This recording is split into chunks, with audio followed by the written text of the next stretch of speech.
Hello students, welcome in Saga Institute of Science and Technology SISTEC, Department of Electrical and Electronics Engineering, Semester 3rd, Subject Electrical Measurement and Instrumentation, Subject Code EX303. Today's topic is Method of Measurement. Method of Measurement. In electrical engineering, different methods of measurement are used. Some important type of methods we discussed in this video. First is direct comparison method, second one is indirect comparison method. Direct comparison method classified into two groups: deflection method, second comparison method. And comparison method is further classified into two groups: null method, second one is differential method.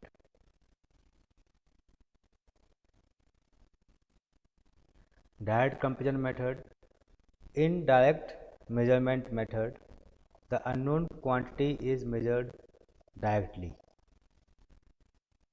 As we studied earlier, we know that direct measurement method में हम unknown quantity को known quantity से direct compare करते हैं और जो values मिलती है वो हमारा डायरेक्ट मेजरमेंट मेथड कहलाता है.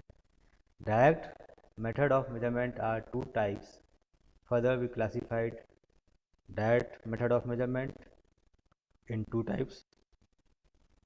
First is deflection method, second is comparison method. Deflection method में जो वैल्यूज़ हम मेजर करने वाले हैं उन वैल्यूज़ की रीडिंग है पॉइंटर के डिफ्लेक्शन के फॉर्म में मिलेगी. और इन कंपेरिजन मेथड्स में वैल्यूज़ आपको प्री डिफाइंड क्वांटिटी के इक्वल वैल्यूज़ मिलेगी. वो कहलाएगा आपका comparison method. In deflection method the value of the unknown quantity is measured by the help of measuring instrument having a calibrated scale indicating the quantity under measurement directly, such as measurement of current by an ammeter. जैसा मैंने आपको पहले बताया था, इन deflection method में हमारे पास एक calibrated scale होगा. कैलिब्रेटेड स्केल का मतलब है स्टैंडर्ड वैल्यू से हमने एक कैलिब्रेशन करने के बाद इंस्ट्रूमेंट्स बनाया. उसमें हमको वैल्यूज़ या रीडिंग शो करने के लिए एक स्केल बनाना पड़ता है. उसको हम बोलते हैं कैलिब्रेटेड स्केल. सपोज एक हमारे पास इंस्ट्रूमेंट है जो कि नेशनल लेबोरेटरीज़ में या इंटरनेशनल लेबोरेटरीज़ में रखा हुआ है. उस इंस्ट्रूमेंट्स की हेल्प से हमने एक दूसरा इंस्ट्रूमेंट्स बनाया कंपेयर करके उससे. तो उसके स्केल के अकॉर्डिंग हमने भी एक स्केल बनाया, तो उसको हम बोलते हैं कैलिब्रेटेड स्केल.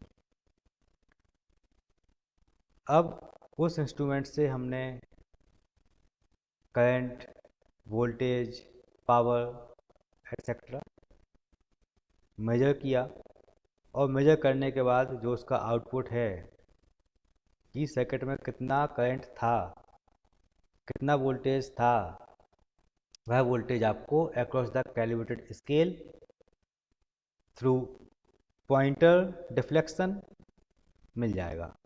पॉइंटर का डिफ्लेक्शन होगा कैलिब्रेटेड स्केल के अराउंड, तो जहाँ तक पॉइंटर पहुँचेगा वहाँ की वैल्यूज़ रिस्पेक्टेड करंट, वोल्टेज और पावर की वैल्यूज़ होंगी. यहाँ पर आपको एक स्केल दिख रहा है. इस स्केल में यहाँ पे एक ब्लू लाइन दिख रही है आपको, ब्लू लाइन का एक स्केल है। यहाँ पर स्टार्टिंग में 0 लिखा हुआ है। सपोज पॉइंटर स्टार्टिंग कंडीशन में यहाँ पर होता है 0 पर। फिर जैसे ही हम इस कॉइल को रिस्पेक्टेड सर्किट में सीरीज में कनेक्ट करते हैं, तब इस कॉइल से करंट फ्लो होता है।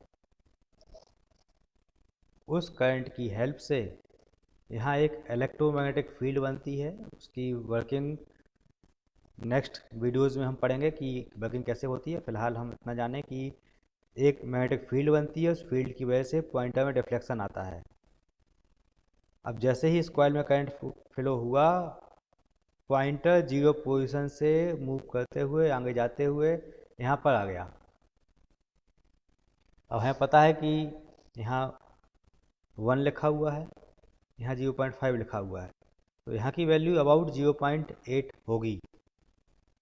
तो हम कह सकते हैं कि इस पॉइंटर ने 0.8 वैल्यूज़ तक मेजर किया, और इस मेथड को हम बोलते हैं डिफ्लेक्शन मेथड। और जितने इंस्ट्रूमेंट्स में यह प्रिंसिपल यूज होता है, उन इंस्ट्रूमेंट्स को हम बोलते हैं deflecting type instrument. Deflecting type instruments, जिन इंस्ट्रूमेंट्स में ही पॉइंटर लगा हुआ होगा और स्केल बना हुआ होगा, वह इंस्ट्रूमेंट्स कहलाएंगे आपके deflecting type instruments. Direct comparison method. In comparison method, the value of unknown quantity is determined by direct comparison. Direct comparison method में हमें पता है कि अननोन क्वांटिटी को नोन क्वांटिटी से डायरेक्ट कंपेयर करके हम मेजरमेंट करते हैं with a standard of the given quantity, such as measurement of EMF by comparison with the EMF of standard cell। हम कंपेरिजन मेथड की हेल्प से डिफरेंट EMF और पोटेंशियल डिफरेंस और वोल्टेज को कंपेयर करके हम मेजर कर सकते हैं। Same as resistance, capacitance and inductance को भी हम कंपेयर करके मेजर कर सकते हैं using Wheatstone bridge, using Maxwell bridge, etc. Comparison method can be classified as null method and differential method। Comparison method को हम दो तरीके से डिवाइड करते हैं। फर्स्ट होता है नल मेथड, सेकंड होता है differential method. In null method of measurement, the action of the unknown quantity upon the instrument is reduced to 0 by the counter action of a known quantity of the same kind।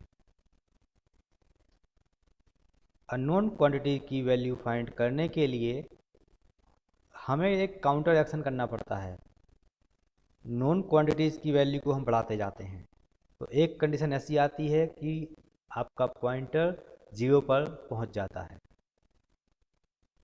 Suppose हम market में कोई सामान purchase करने जाते हैं, तो हम वहाँ पर एक एलिमेंट देखते हैं, इंस्ट्रूमेंट देखते हैं, उसको हम बोलते हैं weight by balance, such as measurement of weight by balance, measurement of resistance, capacitance and inductance by bridge circuit. हम इसी मेथड के हेल्प से अलग अलग ब्रिज सर्किट का यूज करके रेजिस्टेंस, कैपेसिटेंस एंड इंडक्टेंस को मेजर करते हैं। यहाँ पर आपको एक एग्जांपल दिया हुआ है। ये आपको एक तराजू है जिसको हम वेट मेजरमेंट करने के लिए यूज करते हैं। सपोज हमने इसके एक एंड पर, ये हमारा फर्स्ट एंड है, फर्स्ट एंड पर हमने कुछ अननोन क्वांटिटी का वेट रखा हुआ है। अब हमें नहीं पता कि उसका वेट कितना है। अब इसके सेकंड एंड पर, यहाँ पर हमने नोन क्वांटिटी के वेट हम धीरे धीरे रखते जाएंगे, कम कम करते हुए इसके पर रखते जाएंगे, और तब तक नॉन क्वांटिटी के वेट हम यहाँ पर रखेंगे जब तक यह पॉइंटर जीरो डिफ्लेक्शन पर ना आ जाए। जब ये जीरो डिफ्लेक्शन पर आ जाएगा तब हम कह सकते हैं कि यहाँ की अननोन क्वांटिटी की वैल्यूज़ इस साइड की नॉन क्वांटिटीज़ की वैल्यूज़ के इक्वल हो गया और हमें वैल्यूज़ मिल जाएगी। Differential method. In differential method, suppose we have a two metal piece. First is reference, second one is sample, and we connecting them using thermocouple. We are connecting these sample metal and reference metal with a thermocouple. When we heated them, we are calculated the value between this minus and this plus.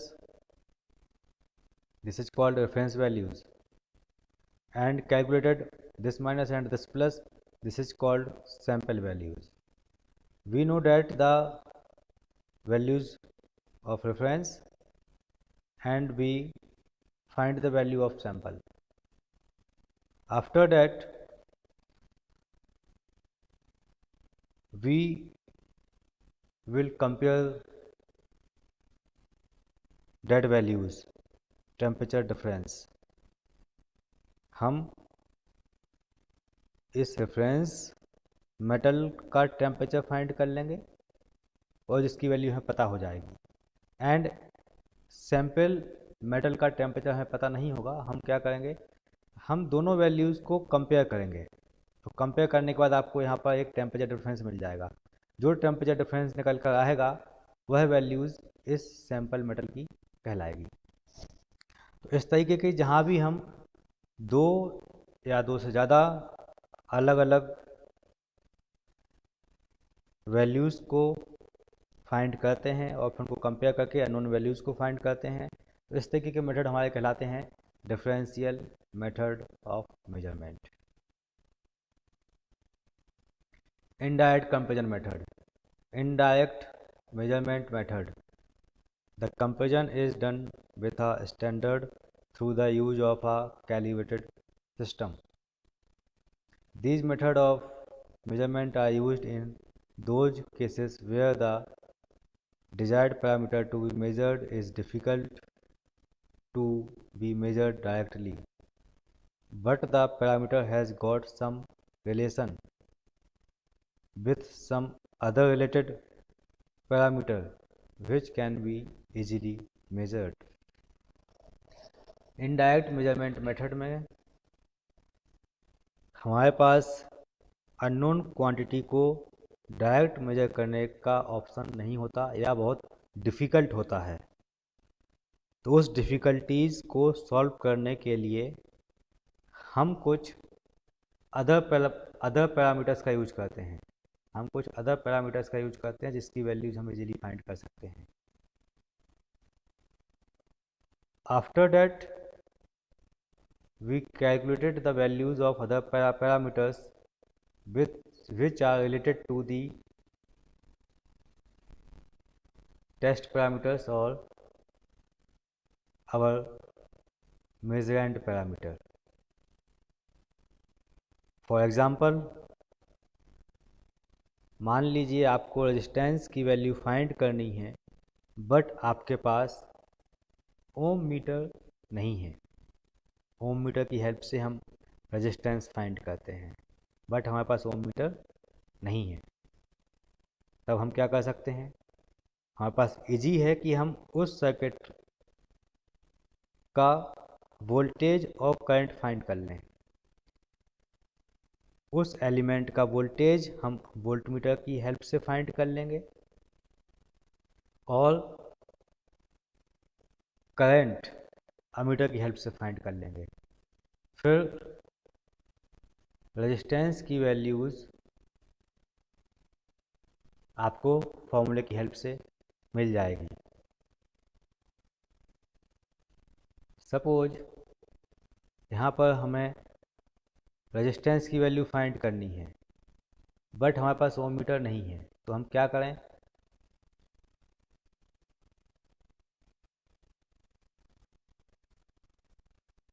हम voltage की value find कर लें और उसको उस circuit में current की value find कर लें और हम वोल्टेज करंट को डिवाइड कर देंगे तो आपको रेजिस्टेंस की वैल्यू मिल जाएगी। तो यह मेथड कहलाता है indirect method of measurement. Relation between the actual measurement quantity and the desired parameter is by using this definition. Our desired parameter is resistance R and relation is V upon I.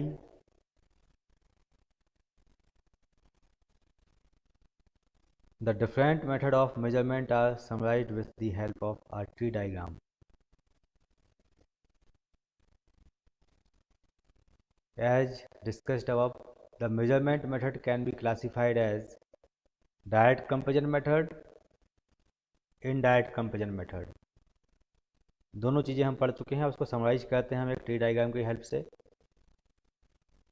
A and B. A is the known quantity, B is the unknown quantity. If we are able to compare the known quantity A with directly unknown quantity B, and after comparison we are getting the value of B, is called direct comparison method. हमारे पास A known quantity है जिसकी value है पता होती है, B unknown quantity होती है जिसकी वैल्यू है पता नहीं होती, बट हम A और B को डायरेक्ट कंपेयर कर पाते हैं और उससे हमें B की वैल्यू मिल जाती है। तो यह मेथड कहलाएगा आपका direct comparison method. Second, indirect comparison method. हम यहाँ पर आते हैं। Suppose we have a value of A and some value of B and some value of C. C is same for A and same for B. हमें A और B के बीच की distance find करनी है, बट हम नहीं कर पा रहे हैं, या A और B के बीच की कुछ वैल्यूज पता करनी है बट हम नहीं कर पा रहे हैं।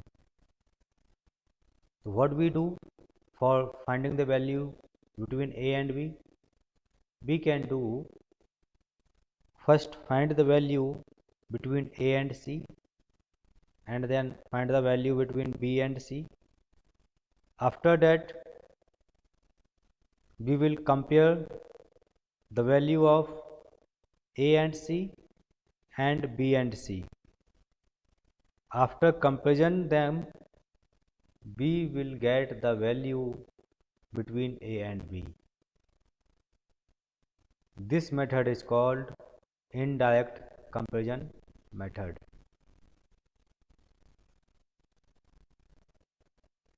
Our next topic is measurement system and its element.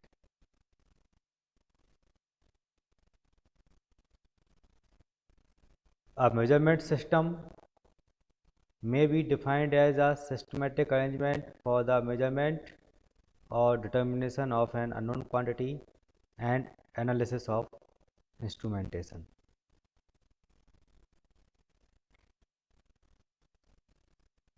The generalized measurement system and its different component element are shown. What is the measurement system? Measurement system क्या होता है? In electrical engineering, for measuring the electrical quantities such as voltage, current, power, etc., we are not directly measured any of them. हमें उसके लिए अलग अलग devices चाहिए होती हैं, अलग अलग डिवाइसेस की नीड होती है, वो अलग अलग डिवाइसेस मिलकर एक सिस्टम बनाते हैं। उस सिस्टम को हम बोलते हैं generalised measurement system. This is the block diagram of generalised measurement system और measurement system and its element. इस ब्लॉक डायग्राम को हम measurement system and its element भी बोल सकते हैं और जनरलाइज्ड मेजरमेंट सिस्टम भी बोल सकते हैं। सबसे फर्स्ट फिजिकल सिस्टम। जिस भी चीज़ को हमें मेजर करना है उसके लिए हम एक फिजिकल सिस्टम चाहिए होता है। उस फिजिकल, मान लीजिए हमारे पास एक डिवाइस है, उस डिवाइस की हमें हीट मेजर करनी है कि वो इलेक्ट्रिकल डिवाइस कितनी गर्म हो रही है, वो हो गया हमारा फिजिकल सिस्टम। अब उस हीट को सेंस करने के लिए हमें एक सेंसर चाहिए, तो वो कहलाएगा आपका प्राइमरी सेंसिंग एलिमेंट। अब प्राइमरी सेंसिंग एलिमेंट एक मैकेनिकल डिवाइस होगी। अब उस मैकेनिकल सिग्नल को हमें इलेक्ट्रिकल सिग्नल में कन्वर्ट करना है, तो मैकेनिकल सिग्नल को इलेक्ट्रिकल सिग्नल में कन्वर्ट करने के लिए हमें ट्रांसड्यूसर्स की हेल्प चाहिए होती है, तो हम ट्रांसड्यूसर्स यूज करते हैं। फिर ट्रांसड्यूसर्स के इलेक्ट्रिकल सिग्नल को हम सिग्नल कंडीशनर की हेल्प से उसकी स्ट्रेंथ को इंक्रीज करते हैं। उसके बाद हमारे पास वेरिएबल कन्वर्जन एलिमेंट। अब सपोज जिस सिग्नल की स्ट्रेंथ हमने इंक्रीज की हुई है बट वो वेरिएबल को हम रीड नहीं कर पा रहे हैं, तो हमें उसकी वेरिएबल्स को भी चेंज करना पड़ेंगे। फिर उसके बाद मैनिपुलेशंस, कुछ और वैल्यूज़ चेंज करना पड़ेंगी जिससे हम उस सिग्नल की स्टडी कर सकें। After that this signal is going to data transmission part. इसके बाद हम इसको डेटा ट्रांसमिशन पार्ट पर लेके जाते हैं। ये ब्लॉक है हमारा, इस ब्लॉक में आएगा, फिर है सिग्नल आपकी स्क्रीन पर आएगा जो एक्चुअली मेजर्ड वैल्यू है। सपोज यहाँ पर हीट थी, अब हीट को हमने डिग्री सेल्सियस में मेजर किया हुआ है, तो सारी प्रोसेस होने के बाद आपको यहाँ पर मिलेगा कि यहाँ पर हीट, फिजिकल सिस्टम की हीट कितने डिग्री सेल्सियस थी या कितना फ़ारेनहीट था, तो आपको यहाँ से मिलेगा। उसको हम एनालॉग मीटर पर भी ले जा सकते हैं, जिसकी हेल्प से आपको एनालॉग इंस्ट्रूमेंट्स यूज होते हैं और डिजिटल इंस्ट्रूमेंट्स भी यूज होते हैं। एनालॉग सिस्टम पर आपको वैल्यूज़ पॉइंटर के डिफ्लेक्शन के फॉर्म में मिलती हैं और डिजिटल सिस्टम पर आपको वैल्यूज़ डिजिट के फॉर्म में मिलती हैं। अब इन वैल्यूज़ को हम, एक होता है इंडिकेटर। इंडिकेटर का मतलब होता है वैल्यूज़ केवल आपको दिखेगी और जैसे ही सिस्टम हट जाएगा वैल्यूज़ वहाँ से चली जाएगी। एक होता है रिकॉर्डर, जिसमें वैल्यूज़ आपको दिखती भी है और रिकॉर्ड भी हो जाती है। आप उस वैल्यूज़ को आफ्टर सम टाइम पीरियड भी आप उस चीज़ को देख सकते हैं, उस वैल्यूज़ का यूज कर सकते हैं। तो इस ब्लॉक को हम बोलते हैं data presentation element. For our next class, we will discuss about each of blocks separately. In next class में हम जनरलाइज्ड मेजरमेंट सिस्टम के एक एक ब्लॉक की हम सेपरेट स्टडी करेंगे। Thank you for today class.